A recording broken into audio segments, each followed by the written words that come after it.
São Paulo 0, Barcelona de Guayaquil 0. O São Paulo que entrou em campo diante de mais de 50 mil torcedores no estádio do Morumbi. Sofreu, o São Paulo para tentar achar um gol, não conseguiu no final das contas, muita pressão, teve gol anulado, várias tentativas, teve até um momento que o Barcelona de Guayaquil chegou a crescer também na partida.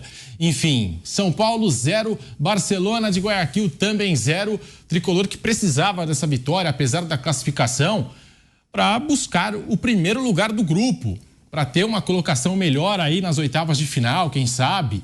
Fábio Piperno, muito boa noite para você, bem-vindo ao Canelada da Jovem Pan. O que falar desse empate sem gols do São Paulo no Morumbi, Piperno? Boa noite. Boa noite, Pedrinho, Zé Manuel, um grande abraço ao nosso amigo que está em casa nos assistindo. Olha, eu queria dizer que se fosse para opinar um mês e meio atrás, quando a Libertadores estava começando, eu diria que esse resultado seria mais ou menos normal. O Barcelona de Guayaquil tem um bom time, poderia fazer um jogo difícil contra o São Paulo aqui no Morumbi, só que naquele momento o Barcelona passava por um período de muita instabilidade, crise, trocou o técnico, Ariel Roland chegou, ele não estreou quando a equipe equatoriana recebeu o São Paulo e era um momento muito ruim do Barcelona, aliás, o clube mais popular do país. E detalhe, um detalhe, eu acho que muita gente ignora ou esquece, tal, que é o fato de que, tirando brasileiros e argentinos de 2017 para cá, quem chegou mais longe em Libertadores foi exatamente o Barcelona. Ele fez 2 semifinais. Tirando argentinos e brasileiros, ninguém fez. Ele perdeu para o Grêmio, inclusive, em 2017, né? E mais recentemente para o Flamengo. Então, o Barcelona é um clube acostumado a jogar Libertadores em bom nível. Então, o anormal é o Barcelona estar fazendo uma campanha ruim. São Paulo pressionou na maior parte do tempo. O goleiro do Barcelona, para mim, foi o melhor jogador em campo, pelo menos. Eu não consegui ver os 100 minutos de jogo, vi mais ou menos uns 60% do jogo, porque eu tinha feito Fluminense, depois fiquei fora uns minutos, voltei para cá, então eu perdi um pedacinho do jogo. Mas na parte do jogo que eu vi, o goleiro do Barcelona, para mim, foi o destaque. E acho que foi importante para o São Paulo hoje colocar de novo o Lucas em ação, né? Vamos ver o que vai acontecer, porque esse jogador, obviamente, ele é muito importante e o São Paulo vai precisar muito dele nas fases subsequentes da Libertadores. O jogo estava difícil, segundo tempo, a bola não estava entrando, adversário mais fechadinho. Zubeldia tirou o Lucas Moura do banco de reservas, voltou a atuar com a camisa do São Paulo. Um jogador que eu acho que foi muito bem na partida de hoje foi o Ferreirinha, construindo boas jogadas, clareando o jogo. Ferreirinha tentando, desde a chegada dele ao São Paulo, né, se firmar na equipe tricolor. São Paulo 0, Barcelona de Guayaquil também 0. José Manuel de Barros, muito boa noite para você, Zé. Bem-vindo ao Canelada. O São Paulo que tentou, martelou demais aí o gol, como destacou o Piperno, para ele o melhor em campo foi o arqueiro do Barcelona, mas nada, 0 para o São Paulo, 0 para o Barcelona. José Manuel. Boa noite, Pedro, meus amigos do Canelada. Antes de mais nada, é bom dizer que matematicamente, em termos de classificação ali no grupo, a vida do São Paulo não muda.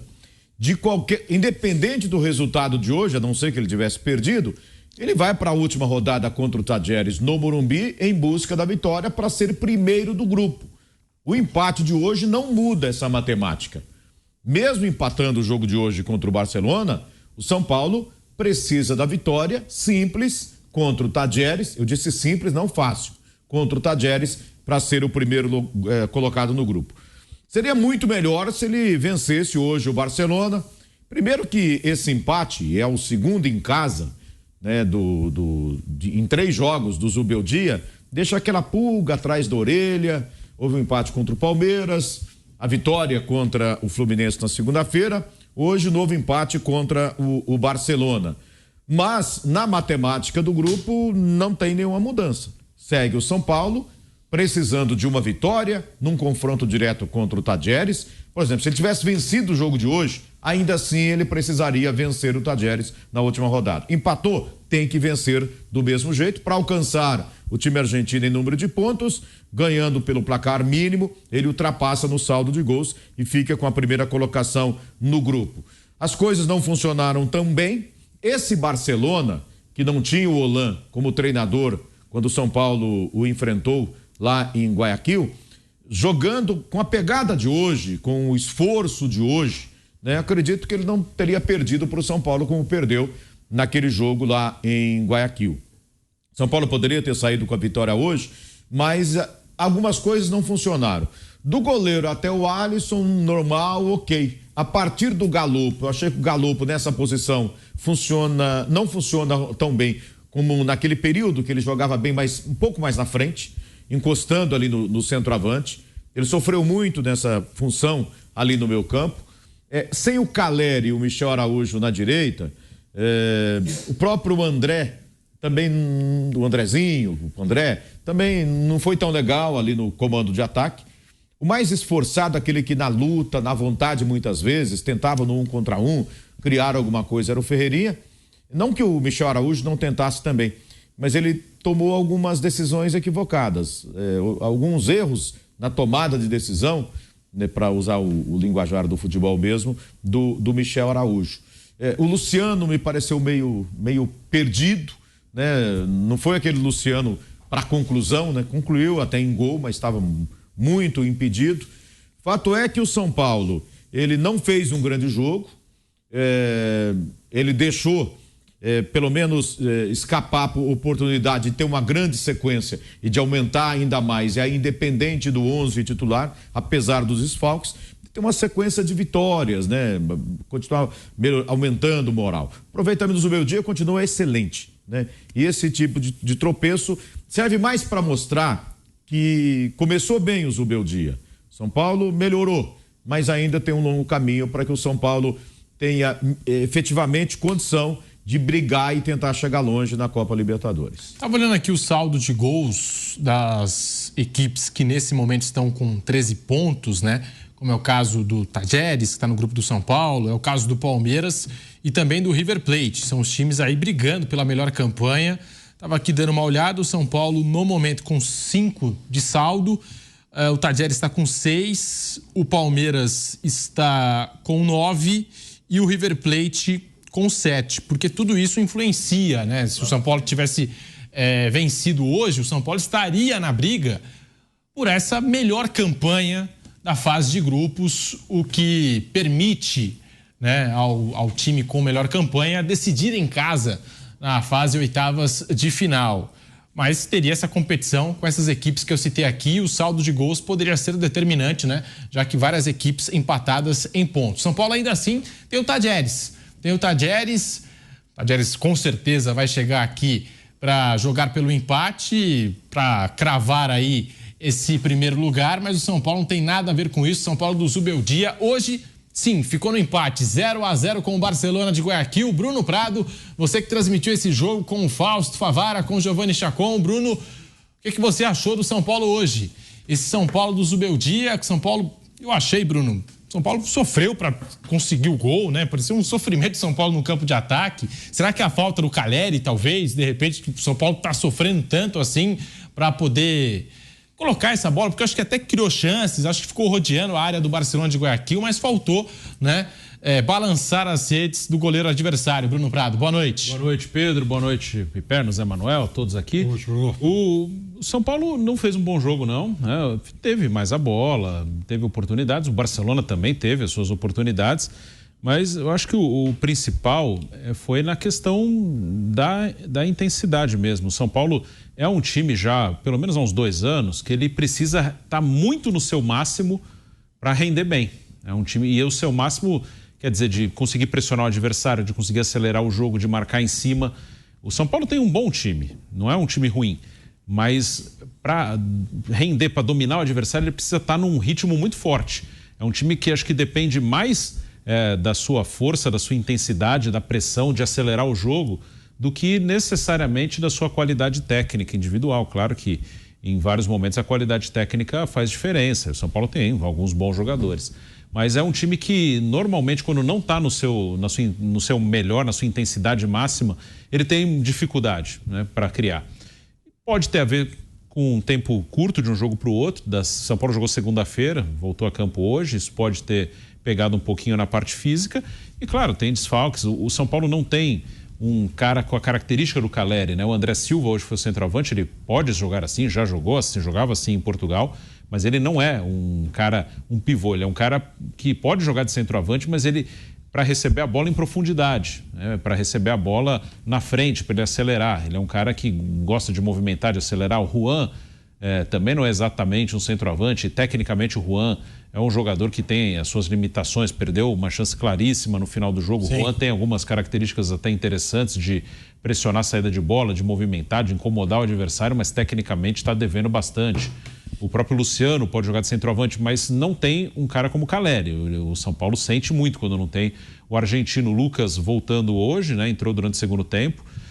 Os primeiros minutos dele foram bons, acho que foi um momento ali que o São Paulo deu uma reagida, mas depois ele caiu também, talvez também pela parte física, tá? Um bom tempo. O Lucas hoje foi o 9º jogo do Lucas apenas no ano. O Lucas teve 2 contusões, então não foi um bom jogo, mas acho que é muito disso, do ritmo, da intensidade. A característica desse time é um time que briga, que pressiona, que tem que estar muito no seu máximo, e hoje o time não estava.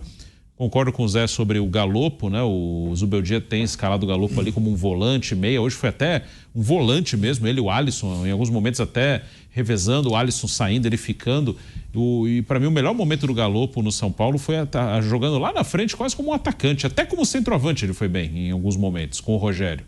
O Galopo foi artilheiro do Paulista do ano passado e algumas vezes ele jogou de centroavante porque já não tinha uma reposição ao Caleri. Caleri teve algumas contusões e ele jogou ali. Ele é um bom finalizador. Eu não vejo o Galopo como um bom armador, articulador. Eu acho que o Galopo é um cara para jogar até mais perto do gol e talvez na ausência do Caleri pode até ser uma melhor alternativa para ser o 9 ali. Porque quando ele jogou nessa função ele foi bem. E aí o Bobadilla, que vinha bem, hoje foi poupado. E não tem o Pablo Maia, não vai ter o Pablo Maia por algum tempo. Então, não foi um bom jogo, não. Foi um jogo abaixo, mas acho que a parte física, que é muito importante para esse time, pode ter tido um peso aí por ter feito um jogo na segunda-feira. Muitos erros na tomada de decisão do São Paulo. E fica a pergunta para vocês, José Manuel de Barros, Piperno, Bruno, será que esse foi o pior jogo do São Paulo desde a chegada do Zubeldia? Estou tentando aqui lembrar os jogos, né? Acaba de chegar o Zubeldia, mas ele teve a vitória contra o Barcelona de Guayaquil. O Atlético Goianiense não vou considerar porque não era ele que estava no banco. Não era ele que estava no banco. Ele chegou a acompanhar o jogo, foi até Goiânia, mas não chegou a dirigir a equipe. Mas começou com o Barcelona de Guayaquil. Esse Barcelona de Guayaquil venceu lá por 2-0. Aí teve um empate contra o Palmeiras, no Morumbi. Venceu o Águia de Marabá com o time reserva 3-1. Venceu o Vitória 3-1, Cobressal 3-1, São Paulo e Fluminense, 2 para o São Paulo, 1 para o Fluminense, e agora esse empate 0-0. Dá para considerar que esse foi o pior jogo até aqui do Zubeldia no comando do São Paulo, desde a chegada dele? Eu acho que sim, foi o pior, sim. E aquela coisa, né? A gente fala muito com o Pilhado aqui, que o Pilhado é muito empolgado, né? O Pilhado, ele tava... Quando o São Paulo ganha, o Zubeldia tá falando... É um bom início, claro que é um bom início. É Zubeldia é alegria. Né? Não, é um bom início. A única coisa que eu tenho um jeito mais de manter o pé no chão, porque... ele é um bom técnico, é um cara que começa bem no São Paulo, não tô dizendo que não vai dar certo, acho que pode dar muito certo. E os primeiros jogos foram bons, dentro do que você pode avaliar em poucos jogos. Acho que é legal, ele veio e o time tá jogando bem a maioria dos jogos, tá conseguindo resultado, ótimo. É o que dá para fazer no início de trabalho, mas é um início. O problema de se criar uma expectativa muito grande é que depois você vai cobrar isso do cara. Se começar a botar na cabeça, não, agora é tudo diferente, agora o Zubeldia é um cara sensacional, você vai começar a cobrar do cara uma coisa que não foi ele que falou, não, eu sou demais, eu sou o melhor, eu mudei tudo. Ele não falou nada disso, as pessoas que estão falando isso pra ele. Só que depois as pessoas vão cobrar dele o que os outros criaram pra ele. Então isso que é um perigo. Calma, é um início, é um bom início, beleza. Então tem que ter só um pouquinho de calma, que senão depois, quando cair um pouquinho, mas não é tudo isso também. Já vão começar a atribuir ao cara como se ele tivesse falado. Então isso é perigoso. É bom ter calma, tranquilidade. Começou bem, ótimo, mas ainda tem muita coisa. Uma coisa que precisa ser avaliado, por exemplo, ele antes desses 2 jogos nessa semana, ele só tinha feito um jogo como mandante, que era contra o Palmeiras, em circunstâncias especiais, né? Tinha acabado de chegar. Mal treinou o time. Contra o Palmeiras, que vem ganhando tudo, tem um mesmo treinador há todo tempo, um time muito bem entrosado. Então, claramente, ele fez um jogo de segurança ali para não perder o jogo. Ó, esse aqui é o primeiro clássico, jogando em casa, não vamos perder. Ok. E os outros jogos todos foram como visitante. Eu falei, vamos ver, é um desafio os jogos em casa, os jogos no Morumbi. Né? O time está vencendo todo mundo fora de casa. Mas em casa ele vai ter que mudar um pouco, vai ter que achar soluções para propor o jogo, para eventualmente superar defesas bem fechadas. O Barcelona hoje não é questão de defesa bem fechada, é um time muito forte fisicamente e marcando muito, diferente daquele Barcelona molão, né, do jogo lá. O Barcelona no jogo lá parecia que nada com a vida, mole. Hoje não, time de pegada, um time que não dava espaços pro São Paulo. Eu acho que passa por aí. E para os caras, um empate com o São Paulo no Morumbi, até pela circunstância do Barcelona de Guayaquil, já eliminado, mas com a chance de disputar a Sul-Americana, é uma vitória. Sem dúvida. Uma vitória. Você pega, além dessa diferença do Barcelona, que contribuiu demais no jogo de lá, teve uma atuação muito abaixo, inclusive nessa pegada, nessa força física, que hoje, nessa questão física, ele quase superou o São Paulo, se não superou, né? E o São Paulo, concordo com o Bruno, sofreu muito nessa questão. Ele precisa dessa imposição física e ele parece que alguns jogadores bem desgastados que não conseguem mais entregar o que precisa. 2 jogadores estiveram ausentes hoje em relação àquele jogo. Pablo Maia no meio campo e Caleri no comando de ataque. A importância desses dois para o São Paulo. Ou seja, nesse comparativo, né, e o Zubeldia está se notabilizando nesse começo pela necessidade de mexer no time funcionando. Muda o time está conquistando resultados. Mas hoje, sem o Pablo, na comparação, estou fazendo só a comparação dos jogos contra o mesmo adversário, eu acredito que no jogo de hoje, esses dois fazem muita falta, né? Além da qualidade desses dois, essa questão física, né, Bruno? Tanto do Pablo Maia quanto do Caleri, são muito importantes. O Caleri é um brigador, um lutador, usa muito o físico, o corpo, dificulta muito. O zagueiro sofre com ele. Hoje o André não exigiu tanto dos adversários. E o Pablo Maia também. Dá aquela força para o meio campo. Infelizmente o São Paulo não pode contar por ele. Foi sim, acho que o jogo mais fraco, mas são novos desafios a cada dia para o Zubeldia. E esse desafio agora como mandante. Contra o Fluminense já não foi fácil, né? Mas o Fluminense estava tinha esse mesmo problema do excesso de jogos. Né, o São Paulo precisando. O Bobadilla não estava hoje. Por quê? Provavelmente por conta de desgaste. Tomou uma pancada contra o Fluminense. Também. Cortou. Ele teve imagem feia. Profundo ali. Né? Imagem feia. Acho que se fosse contra o Tadieres, de repente ele jogaria a si mesmo, né? Provavelmente. Meio que no sacrifício. Foi um desfalque importante no jogo de hoje. O outro, ele poupou 2 jogadores, né? O Nestor também. Rodrigo Nestor, que voltou muito bem. E poderia fazer uma grande diferença a favor do São Paulo hoje. Mas provavelmente o Zubeldia detectou que ele está voltando recentemente e fisicamente já começa a precisar de um descanso. Nesse caso eu entendo, mas... Ou seja, Pablo Maia, Caleri, Rodrigo Nestor... Já há um bom Badilha, tempo tem o Rato e o Rafinha, que nem trabalharam com o Zubeldia ainda. Já estão fora há algum tempo, né? Eu estou dizendo pós-Zubeldia, né? Jogadores que a gente viu funcionando com o Zubeldia que não estavam em campo hoje. Esses casos eu ainda entendo, assim, jogadores se recuperando de lesão ou com uma lesão muscular, e aí você precisa de um tempo para poder colocar eles de volta. Mas, assim, o time do São Paulo como um todo sentir fisicamente agora em maio é um pouco preocupante, né? Porque se em maio tá assim, eu não quero nem ver no fim do ano. Não é a época do ano, é a sequência de jogos a cada 3 dias. Segunda e quinta, né? E um treinador que está chegando, um preparador físico novo, tudo novo, e muitos jogadores voltando de contusão. É o caso do Wellington, o próprio Rodrigo Nestor, Lucas, né? O Lucas. Jogador que está voltando de lesão, eu entendo, mas o restante do time sofrer fisicamente já em maio, em começo de competição, o Campeonato Brasileiro mal começou, fase de grupos de Libertadores. O time correu os 90 minutos. Sim, o que eu digo é que quando ele enfrenta um Barcelona forte fisicamente hoje, né, diferente do primeiro jogo, ele tinha que igualar essa força física. E o São Paulo precisa muito dessa força física. Precisa correr um pouco mais, dar um pouco mais, está sempre no máximo.